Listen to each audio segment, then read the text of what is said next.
So I did this vid for the Jazz and Conley and them, and now we're going to do it on the other side here. The Grizzlies have traded away Mike Conley. The return they got was Kyle Korver, Jay Crowder, Grayson Allen, unprotected pick. That's the 23rd pick this year. Protected pick that seems like it's probably going to convey in like 2022. And so let's talk about all this. I guess we can start with Korver and Crowder. Korver's got a non-guaranteed thing. I could see them just declining that to get themselves more cap space, and then he signs somewhere else. If not that, he is a bit of a trade chip. You could probably get a second-round pick out of the Lakers for him. But I could picture the Grizzlies just letting him go anyway. Crowder, similar thing. I mean, Crowder has 1 year left on his deal, and I mean, they could keep him just because he's like not a bad rotation player, and he's a veteran who I guess could help out the young Grizzlies, and they are about to be pretty damn young here. Although even then, they're probably going to keep Valanciunas, and he's a vet, and DeLon Wright's like 28, but you know what I mean.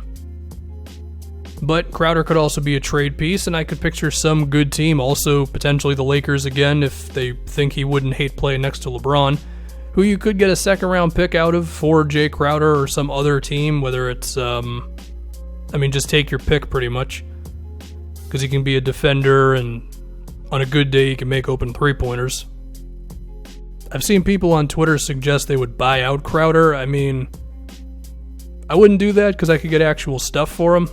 Granted, it wouldn't be that much of stuff, but it'd still be stuff, so there's that. And then we look at Grayson Allen. So, Grayson did not play that much in his rookie season. When he did play, he occasionally looked awful on defense, went to the G League, came back, looked a little better on defense. But even so, it was tough for him to really get going for obvious reasons, like Jazz are a good team and all that stuff. So I think it's understandable for him to have a blah rookie year. I think he can be good. I think he can make threes, defend, and just kind of not suck for 20-something minutes a game, which I think was fair for where he was selected with like the 20th pick or whatever.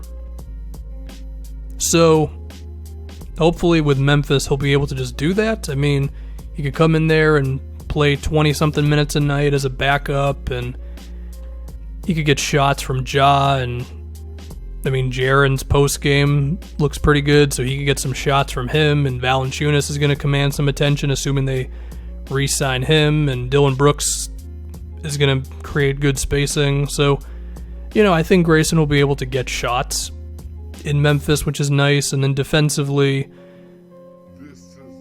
while I think Jaren can definitely plug any kind of defensive hole you have, I would hope that Grayson can be at least all right there.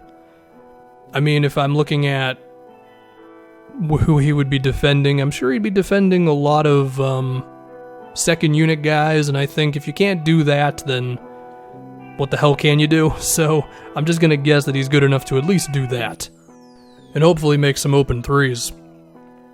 Then we look at these picks they got. They got the 23rd pick, and then a future pick with a few stipulations on it. I mean, based on like where the Jazz are going to be at and who's on the team and stuff, I think it's probably going to go to the Grizzlies in 2022, and it's a little interesting because maybe Conley falls off a cliff and Gobert, they don't re-sign him, which I don't picture happening, but crazier things have occurred. And if that was the case, then the pick would end up looking pretty good. It is top 6 protected, but even if they re-sign Gobert, but Conley's not there anymore, or he is there, but he's not as good, there's a chance that pick's like the 19th pick in the draft, and that's pretty okay. So, anyway, looking at this 23rd pick, it could be a bit of a trade asset. For one, you could trade that pick with, like, Crowder for something. I don't know the exact dates on how these things work out, but if you can't do that, then, there's Bradley's non-guaranteed contract. There's CJ Miles, who's making $8.5 million, who I think you could swap that in a first-round pick for something if some team's looking to get off of some money and the guy you can get back is actually good. So there are some things. Hell, you could swap, like, one of your rookies who you don't think are going to be that good, whether it's like Javon Carter or something, in that first for some other guy on a rookie contract who you think can be better, like, kind of like the Taurean Prince deal that just happened. Granted, there were other things on top of that, but something like that I think is at least possible for the Grizzlies right now, so that's all pretty cool. Is this enough of a return for Conley? I think the thing that would have been nice is if they got one player who you could be like, oh yeah, this dude's guaranteed to be pretty decent, but maybe Grayson can be that. I mean, if you want to look at this in a vacuum, what the Grizzlies got for Conley was cap space, 2 first-round picks, a young player, and encompassing all of that is trade assets. So, yeah, it might not be that bad of a return, really. And if Allen ends up being a real player, it could actually be a pretty damn good one.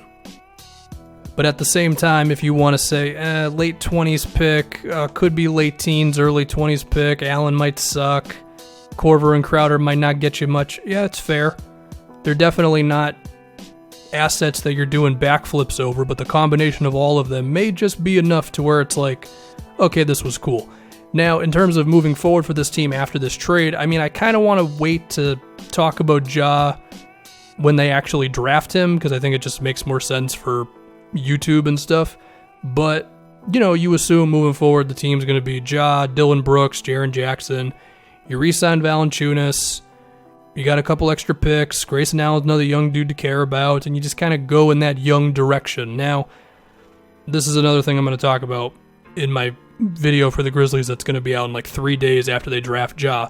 But, the Grizzlies still owe that 1 pick to the Celtics, top 6 protected this year. That's kind of right on the borderline where I'm not totally comfortable with saying they're going to keep the pick or not keep the pick. Of course, now that the lottery is random as hell, that just makes it even more of an unknown, but eventually that pick is going to the Celtics, so maybe that's this year, maybe they're actually kind of decent next season, maybe they win 35 games because Jaren playing for a full season is great, and then maybe Ja sets the world on fire and Dillon Brooks is a great three-point shooter.